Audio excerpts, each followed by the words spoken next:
Bloomberg's Tom Mackenzie got a chance to catch up with ARM CEO Rene Haas. The pair spoke about the company's future and the generative AI revolution and how Haas's role has changed since ARM's public listing. Rene, thank you so much for your time. I look back on this year, looking from the outside in at ARM, and it seems like this is an historic year for ARM. And you've navigated many different moments in this story, being previously at Nvidia, and then of course at ARM when it was privately held, and then of course the IPO. This is an historic year for ARM. How do you look back on this year?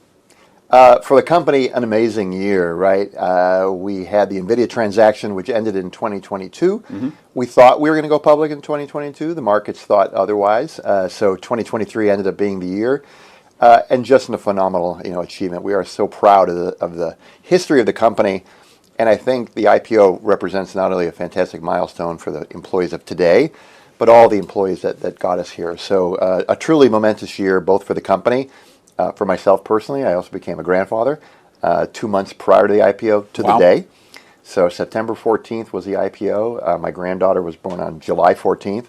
So it's made for quite a year. Well, congratulations! Yeah, very big deal very big year indeed on a personal level, and of course for the company and your role here. How do you think it's changed then your role as CEO, going from privately held to publicly listed ARM? How has it changed your role? We've been public now for a few months. Yeah. So I would say I feel like the eyes are upon me a little bit more than they were prior. But on the other hand, I try to think about it in terms of the future of ARM is really not measured in what we are today. It's what we're going to be in a few years. I spend most of my time thinking about where ARM is going to be 3 years from now, 5 years from now. So on one level, yes, it's changed because the eyes are on us. We're a public company. We have to meet our expectations. We have to do exactly what we say we're going to do. But on the other hand, I'd like to think maybe not so much change because I'm thinking about 5 years away, just like I was before the IPO, same way I'm thinking about it today. And how do you balance the demands of investors in the company now, those new investors, and the legacy investors, and of course, Masayoshi Son, SoftBank being the big force, gravitational force there? How do you balance those demands?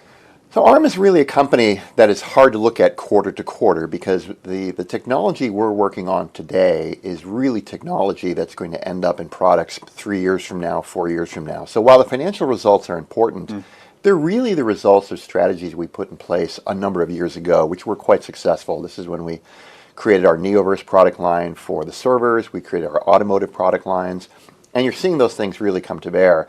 So for us, what we try to do is just make sure that the investors understand that while the near-term results are very important, it's really also important to really think about the long term and where we're going directionally. Do you think there's still a process of learning then from and for investors to kind of catch up with that view that you're projecting out? They're looking at the near term, quarter by quarter, and you're looking out ahead. You want to close that gap? Yeah, I think so. ARM was a public company in 2016, so we're not new to the markets, but that was a long time ago. That was 7 years, and we were not a public company. We didn't talk to investors, so there is a bit of re-education about who ARM is, how our business works, and our business has changed a bit than we were in 2016. Our royalties are a much larger percentage of our business. We're much more diversified. We're in broader markets, so it's continuously sort of educating the investors about who we are, where we're going, and what's changed since they last knew us. And look, ARM was set up in the 1990s. You've been the building blocks of our digital globe, digital world, digital economy since then. And now we're at this point where we're focused on generative AI, and that is reshaping this digital ecosystem that we now live in, or that we will be living on. What role do you see ARM playing in that transformed digital space in the years ahead? Yeah, so ARM in the 30 plus years has just been foundational to computing in a way that no other computer architecture before it, and I dare say after it, has been. 70% of the world's population touches ARM today in some way. We were well known for smartphones, and before that, non-smartphones, feature phones, if you will. The ARM of today is not only much more diversified around, as I mentioned before, data centers, automotive, IoT, but now as AI and AI workloads are finding their way into every single application, whether it's your thermostat or your data center, ARM will be there. So I think for us in the upcoming years and decades, ARM will be foundational to everything going on with AI. So you can assure investors that you will remain, you're essential right now to this digital world that we live in. You will be essential in that generative AI reshaped world in the years ahead. You will continue to play that essential role. You can't run AI without ARM. It's foundational. And AI is going to find its way into every single electronics device that we use. Again, whether it's the smallest device in your home or the largest data center that sits out in the wild. You used to work at Nvidia, of course. Nvidia have backed ARM, the IPO. Jensen Huang, the CEO, has been very optimistic and supportive of ARM. Have you been surprised at how successful Nvidia have been at carving out that niche around generative AI, GPUs and chips? Has that come as a surprise, or did you see it coming? Nothing Jensen does surprises me. He's been at this for a long time around accelerated computing. But the whole notion about accelerating computing is quite interesting because obviously you need some computer to accelerate. And one of the things that we work very closely with Nvidia is the idea of having the central computer being ARM and the accelerator being Nvidia. One example of that is a new product that they announced called Grace Hopper. Grace, which uses up to 144 ARM CPUs inside the superchip, then uses an H100 GPU as the accelerator. So we actually work very closely with Nvidia, and it's a very good example of in the most stringent of AI applications, they chose ARM as the compute partner to their GPU. Microsoft have also come out with Cobalt, which is a cloud-focused chip underpinned by ARM infrastructure. A lot of people saying this is very good news for ARM. It shows that you can continue to build out your market share in data centers. Can you give us a flavor of any other innovations, products that may be coming down the pipe that may continue to build out your market share in that space? We saw the start of this with AWS. Who announced their Graviton processors a number of years ago, and now they've announced Graviton 4, their fourth generation product where they are integrating ARM CPUs to get an extremely power efficient platform, 40% better than the competition in terms of performance per watt. Those are the kind of reasons that companies like Microsoft with Cobalt, which is a terrific product, 128 ARM CPUs into a custom SoC. The benefit that the OEMs get by doing their own silicon is not only around the 40% better performance per watt, but also building out the entire data center. That is, they can customize the rack, they can customize the blade, they can customize the footprint. So I think the Microsoft announcement and the AWS announcement are a couple that are great proof points. I'm pretty confident you'll see more of those. Every AI executive that I speak to, whether it's DeepMind or Cohere or Inflection or others, say the scramble for compute is front and center, along with the fight for talent. How do you see that fight for compute going forward? How does that evolve in the years ahead? Do we get to see more product coming onto the marketplace that's going to address some of that tightness in terms of the demand for compute? I think right now what we're seeing with these large language models, for example, that are very, very large in terms of their data capacity, they take lots of computer cycles to train, is why you're seeing such a demand for compute resources. And that's not just the accelerator, that's the core computer, aka what ARM does. So I think that trend is going to just continue over the next number of years, because as sophisticated as the models are today, whether you run ChatGPT or coming up with Gemini or what Inflection AI is working on, they're terrific products, but they're still limited in terms of how quick they can learn, how quickly they can adapt. That needs more and more training, which means more and more compute, and then you have to run the inference, that is the actual use of those models, which requires even more compute. So I do think for the next number of years, we are going to see a increasing demand for more and more compute. Now, I think what's also going to drive is a high degree of need for power efficiency, because these data centers require hundreds of watts, megawatts, up to the gigawatts of type of energy. We don't produce that much energy as a planet. We are having limitations relative to fossil fuels, limitations to sustainable. So a rush to get to power efficiency around these compute models is going to be very, very significant. That's great for ARM, because the DNA of our company is around power efficiency. We were born building our first CPUs off of a battery. So for us, I think we're in a very, very good place to help with that transition. What do you think it does for pricing going forward? Price is very elevated already around compute. Does that inflation around prices, compute prices for generative AI, does that continue as a trend? Are we starting to peak in terms of pricing? It's hard to say, because on one hand, what people will look at and say, well, the pricing is incredibly high. On the flip side, it's now delivering capability we've never seen before. And as that capability gets transitioned into real productivity gains, for example, for ARM, one of the things that we would love to see is how can we shrink the amount of time it takes to build our products. For us to design a product, for example, we spend more time verifying that the product we design is correct than actually designing it. That verification work can really benefit from large AI models. So one could argue, well, the pricing is kind of high, but if at the end it actually saves me a lot of time and cost in product development, it's not so high. So I think it'll work itself out over time. Well, you touched on something that's really interesting, which is obviously you're providing components, chips, designs, the blueprints that are going to fuel this AI revolution, but you're using AI in-house as well. And so I wonder, in terms of verification, you can envisage a role where AI helps with that process and cuts down the time.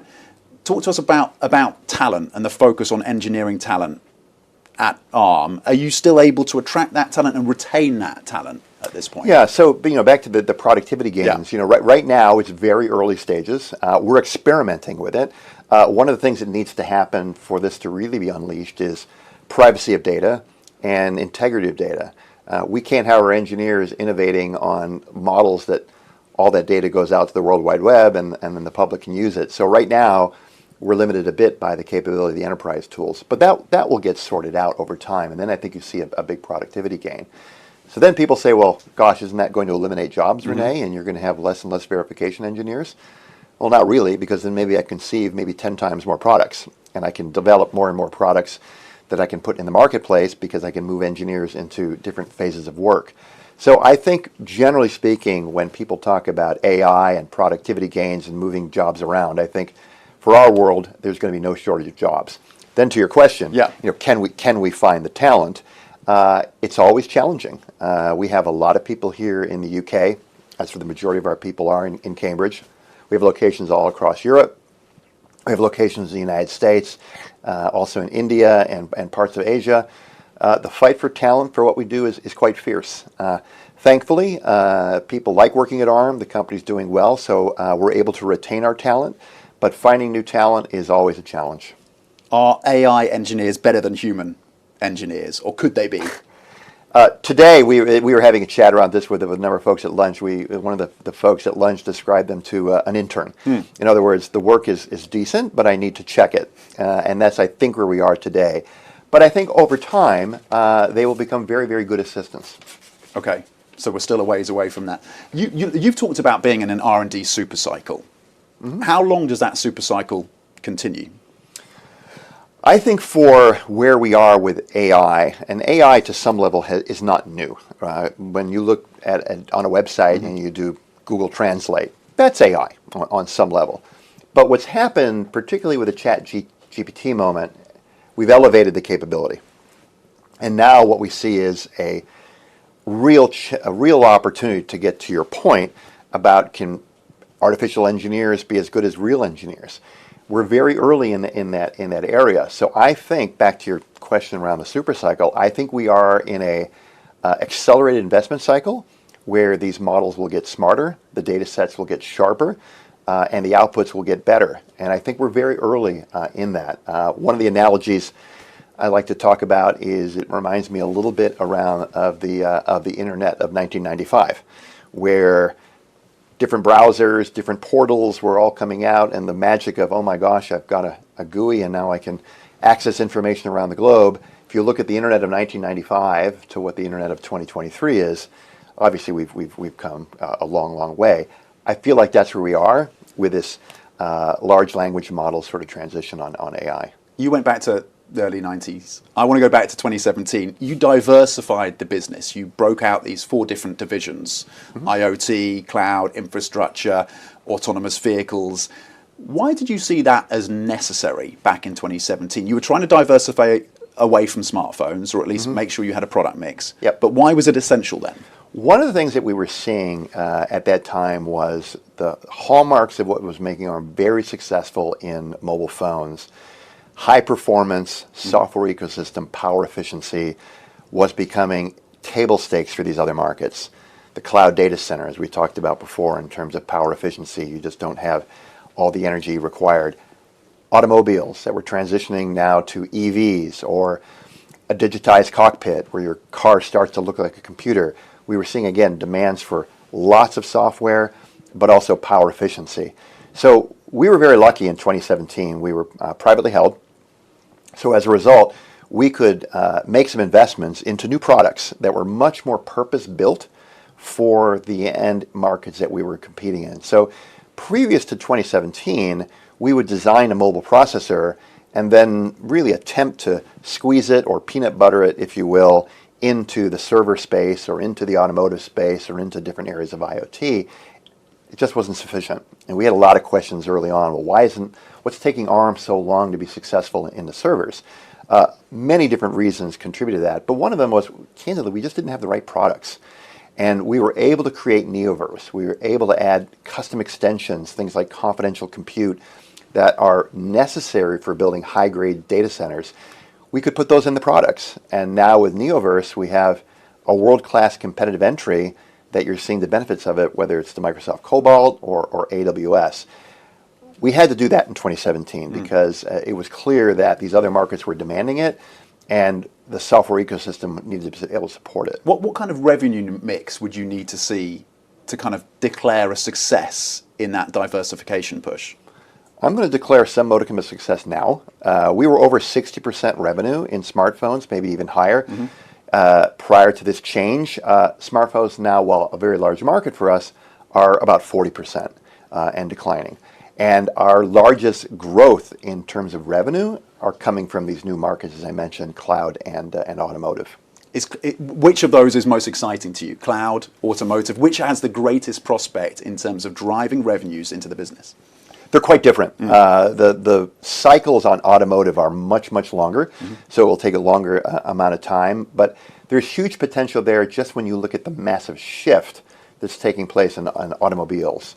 Combustion engines to EV, those require processors. Your car is becoming a computer, the IVI, the digital cockpit, that is all moving to something that runs on software, all good for ARM. And then these electronic control units, your power brakes, your power windows, those are all integrating into a common network that's all moving to ARM. So I'm so excited about where the automotive market can go. I do think the cloud data center is even potentially more exciting from the perspective of when you layer in the AI component. We talked about all the growth that ARM has seen in the cloud, but now as we're seeing the shift towards AI, a product like Grace Hopper, again, Nvidia taking their GPU and our CPU and creating the world's best super chip for AI, that wasn't on the roadmap in 2017 when we started because we weren't thinking about the AI market. So I think for us, cloud could be a terrific opportunity. And what is the market share in cloud that you would be targeting in the years ahead? Do you have a number in mind, Rene? We're in double digits now, yeah. And I always like to say when you get to double digits in our space, you're in the party. Can we get to over 50% over time? I think we can. I'm a very, very ambitious guy. I want to see ARM do what we did in the data center in all the other markets. I think we have all the ingredients to do so. And what is the opportunity, what is the potential around autonomous driving? We move from L3, L4, L5 to autonomous. That is an opportunity for ARM as well. What is the potential growth to the top line from that? I think that, again, a little bit longer out in time, but can be very, very significant. We have a lot of engagements today already around autonomous, where our ADAS share today already is 50% and growing. We're 90% of IVI, which is a digital cockpit. So between IVI and ADAS, and particularly as those get melded together, and then again, the real strength of ARM is the software ecosystem. Software developers, middleware developers who are writing all this software for a common platform.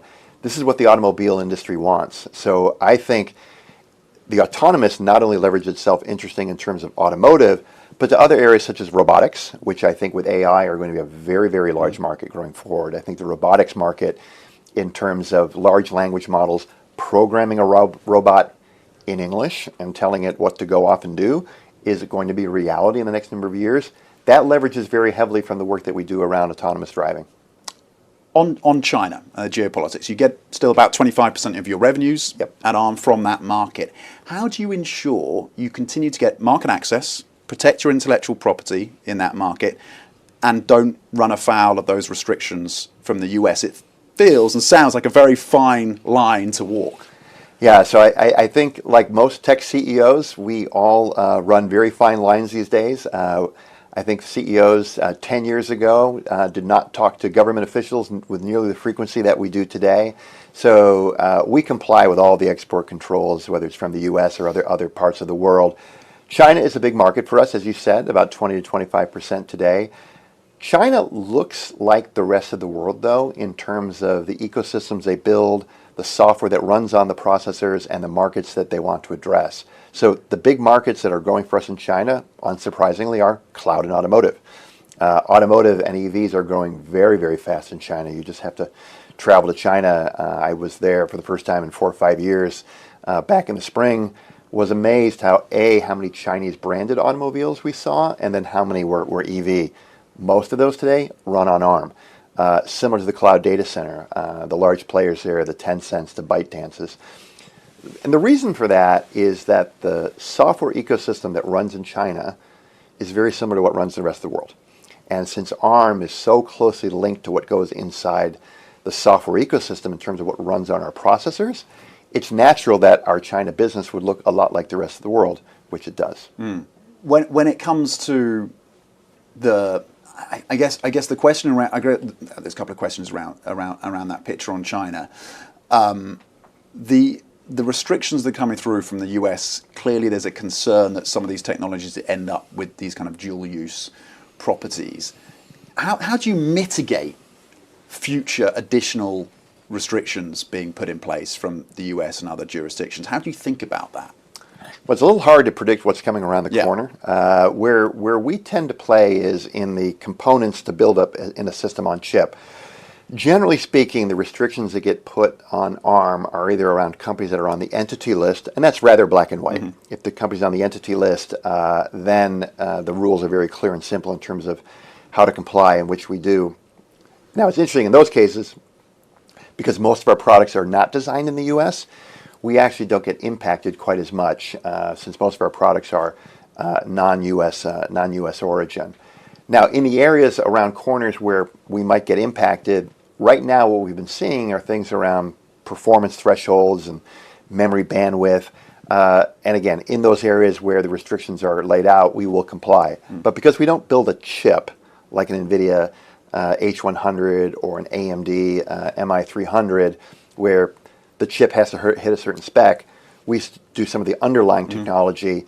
Our products are really not impacted very much. We have a handful that are. Okay.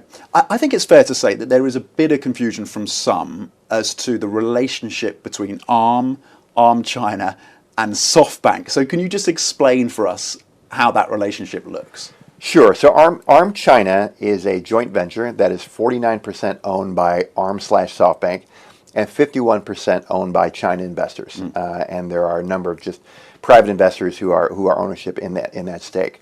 That joint venture has two primary objectives. One is, and that's the area that we care most about, is the reseller of ARM technology into China. So ARM China is the exclusive distributor, if you will, of all the technology that ARM has to companies that are headquartered in the PRC. And in that model, it works very closely the way a distributor would look. They sell the product, we deliver the product to the end customer, so no IP goes into the joint venture. It actually goes from ARM UK into the China partner. And then in a classic distributor relationship, they will pay us a certain portion of the dollars back. That's very simply in terms of how that portion of the business works. That's the part that's about 20 to 25% of our revenue. That's the part of the business that we and I care about the most. The other charter of ARM China is to be essentially an independent entity to develop products for the China market. Now, they can develop products that are based on ARM, or they can develop products that are independent. They can do their own controllers or display, et cetera, et cetera. For that portion of the business, we really have nothing to do with it. They are free and clear to develop what they want. We have some guidelines in terms of product roadmap. I happen to sit on the board of that joint venture, so I wear two hats. I see what's going on with that side of the house. But that's essentially the model. So as it applies to SoftBank, that 49% that's owned by SoftBank and ARM, 95% is SoftBank owned, 5% is ARM owned. But from a revenue standpoint, all the revenue consolidates back into ARM. There's no revenue into SoftBank. Okay. Very simplistically, revenue for ARM comes from license fees and royalties. That's right. And pricing has gone up. We know that. Have you faced pushback from some of your major clients and customers on this? What is the willingness to absorb those higher prices, and do prices continue to rise? One of the things that we needed to do when we created these new product lines around the cloud and automotive was also reevaluate the business structure and business models, because the value proposition of a server-based core is very different than the value proposition of a small core going into a security camera.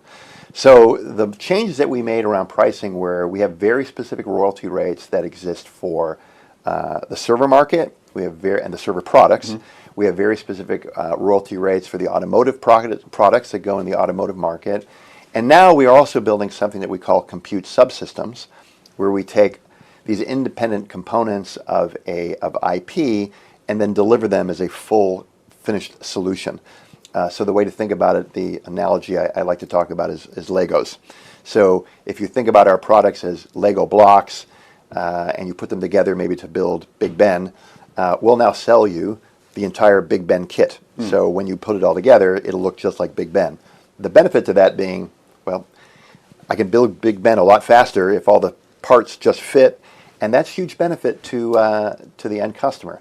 And if you go to the Lego store, the Big Ben kit probably costs a little bit more than the separate Lego blocks. But that's essentially where we've gone in pricing.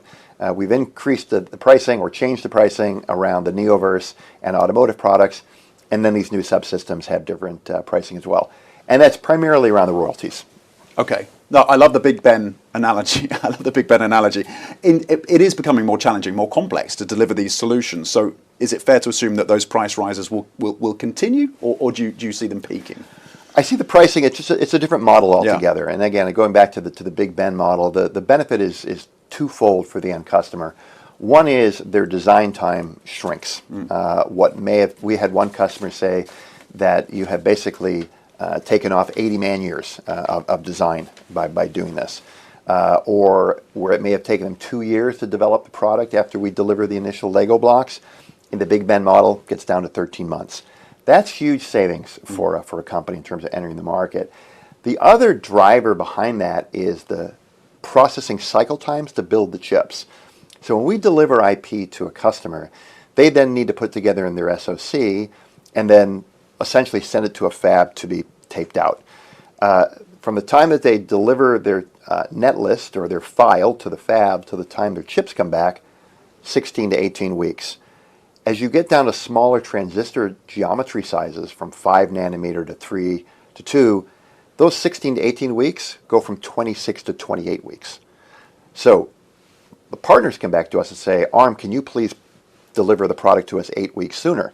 It's far easier for us to deliver the subsystem and save them the 8 weeks than deliver them the individual solutions. So combination of cycle times being much longer to build the product and design cycle times taking longer, there's a lot of value that we bring in terms of the overall solution. So customer may come back and say, well, your prices went up. I like to think that, well, actually the value that we deliver has gone up. I've actually saved you a lot of money by delivering the product the way we're now delivering it to you. When it comes to competition, a couple of the analysts and others have focused a lot on RISC-V, so the open source platform for building out and designing processors. How do you see RISC-V evolving in the years ahead? How much of a threat could that be in the future, if not now? Yeah, I think one of the things that we chatted earlier about ARM's a 33-year-old company, and in those 33 years, one of the things that we've done an amazing job of is building a software ecosystem like no other.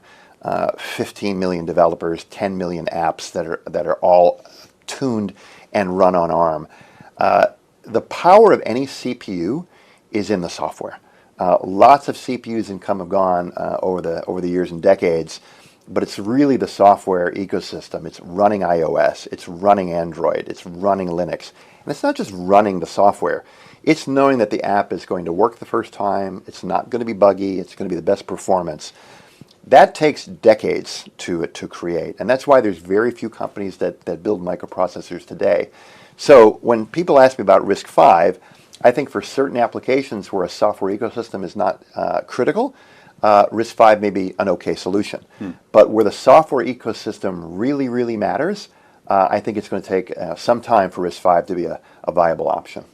And you touched on this, the relatively new product from ARM, which is ARM Total Design. So that kind of end-to-end chip development that you guys have laid out and pushed out. Has there been any reaction from big clients and big customers to that? Like, I'm thinking Qualcomm. Are they? You could be eating their lunch with this kind of end-to-end service and offering. It varies. If you're a system company and your core business is not assembling chips, you look at this product offering and you can't get enough of it. Automotive OEMs, cloud data center OEMs, wireless base station OEMs, even mobile phone OEMs. Now, when you go one layer down to people whose end business are making chips, is there some tension in the discussion relative to, hey, that's the kind of thing that I used to do? Initially, yes. But even now across some of the more hardcore areas of even the mobile design sector, we're seeing people move to this. And it's largely to the reasons I gave you earlier. These products are really complicated to build. They take a long time to have manufactured, yet every February at Mobile World Congress, the new phone has to be there. And as those pressures mount on the design and manufacturing, it's an opportunity for ARM to deliver more. I want to talk a little bit about ARM's place in the UK. ARM was conceived, of course, here in Cambridge in the UK. It's now obviously majority owned by a Japanese company, SoftBank, listed in the US. What role do you see the UK playing for ARM in the years ahead? The UK is our home. It's our headquarters. It's where we were born, and we're always going to be here. So the UK is incredibly central to the future of ARM in so many ways. We've had fantastic cooperation in the 2 years or so that I've become the CEO from the UK government. We've had lots and lots of interaction with them. I have personally. They've looked for lots of different ways to help us grow, whether it's around fast track for talent and such. Because again, that's probably our biggest bottleneck for growth is just getting talent in. But we are very, very committed to the UK.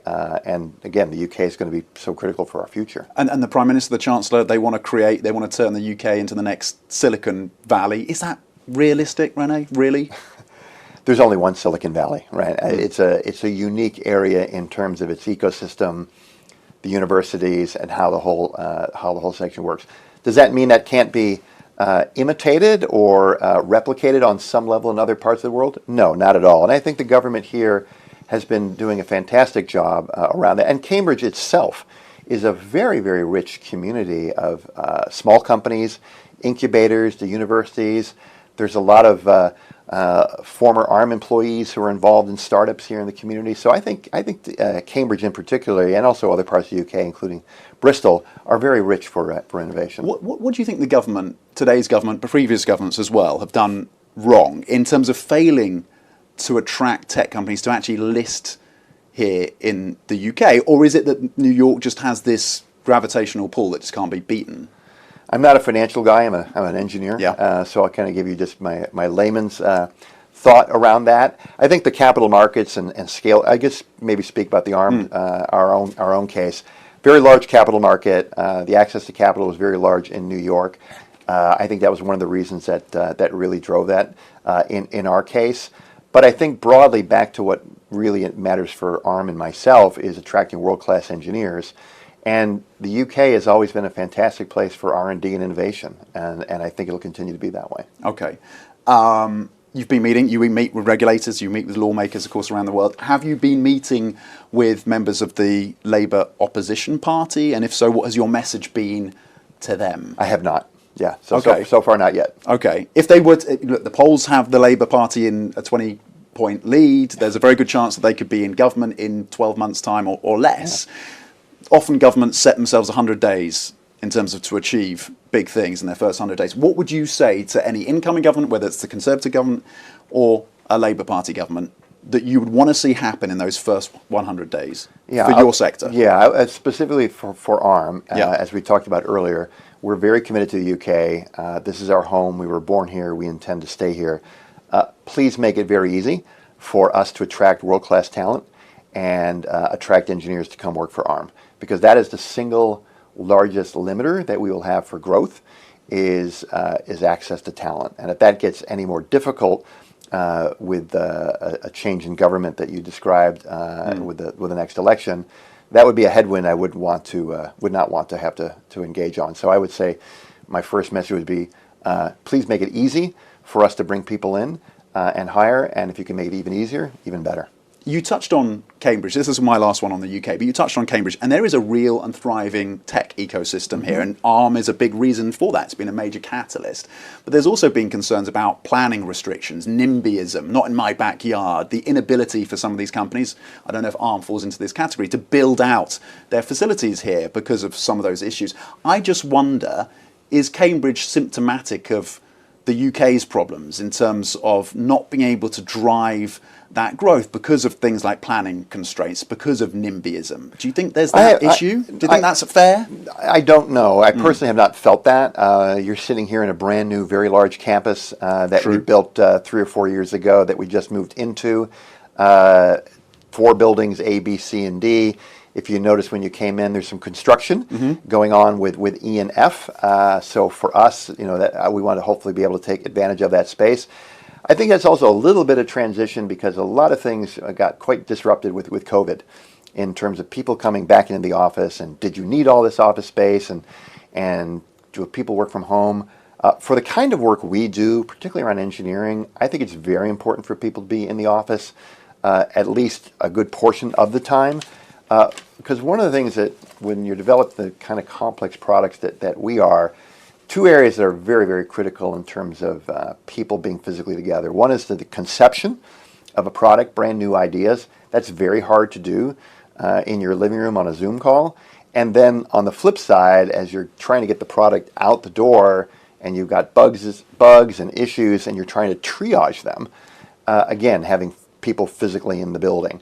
So we were a little bit empty during COVID. Now we've got a lot of people back in the office, at least 3 days a week or 3.5 days a week. And probably 75% of the people. So this new space that we're building, I think we'll be able to put it to good use. But I do think also during COVID, back to your NIMBYism and expansion, I think some of those things got a little bit derailed because people were trying to figure out what is the new normal in terms of office space. And you think hybrid is probably going to be the new normal going forward, or are you going to see people back full-time, 100%? I don't know that we'll ever, let me say it this way. Yeah. I'm not sure we were ever 100%. There were always folks who found ways to kind of work around that. I'm most interested in productivity as opposed to a mandate that says you must be in 5 days a week, 8 a.m. on Monday, 5 p.m. on Friday. But on the flip side, I would not really want to go to a model that says everyone can work from home, because I just don't think you get the best output. You don't solve problems the best way. You don't create a sense of how to innovate the best way. And probably one of the most important things, we have a lot of young people in our company who need to be mentored, taught, coached. That's a very hard thing to do remotely. So I'd like to see its majority back. I've got a last couple, and then we'll wrap it up, and really appreciate your time, Rene. I want to loop it back to AI. Look, in your role, you have to be something of a futurist. It's essential to what you do at a company like ARM. So as you project out a decade, 10 years, a decade, how do you see generative AI reshaping our world? I think it will find its way into everything that we do and every aspect of how we work, live, play. I think we are on the cusp of something that we probably thought 5-10 years ago was not in our lifetimes in terms of being able to have such significant impact, whether it's around productivity, whether it's around health. I think it's going to change everything over the next 5 to 10 years. Is there one part of that most excites you in terms of what could change, what could be disrupted, what could come about as a result of generative AI that most excites you? I think health is an area, whether it's around something as simple as your doctor visit or something as complicated as having a complete diagnostic map of what's right for your personal health situation. I think that's what excites me. Because when I look at the health situation across either the UK or other parts of the world, not much has changed. When I was 10 years old and I went to the doctor and a nurse saw me, and then there was a clipboard and there was a row of questions that were about as generic as can be. We were talking earlier about my new granddaughter, and I see that her doctor visit looks just like my daughter's did 30 years ago. I think AI, just in terms of the capability of not only having the visits being more efficient and more productive, but more importantly, a real mapping of what exactly is your health history, what exactly is your DNA, what exactly are the foods that you've eaten for the last number of years, giving you the really correct level of diagnostic mapping in terms of what's right for you. I think the health area is an area of just untapped potential. And we've seen the debate around risks around generative AI blow out into the open with what's happened with OpenAI and Sam Altman. Where do you land on this? I just wonder, is there an element of this story that keeps you up at night, that concerns you? What are you most worried about within the evolution of generative AI? That we lose control of the machines. I think to some extent, and the hows are still very much being debated, obviously, of having the fail-safe mechanisms in place that humans can override the systems. That is probably the single largest thing that I think and worry about, is that if the machines can be, or the algorithms, or whatever's being generated can be developed in such a way that there is no fail-safe mechanism, that it can be overridden by a human, that's what worries me. Rene Haas, thank you very much indeed.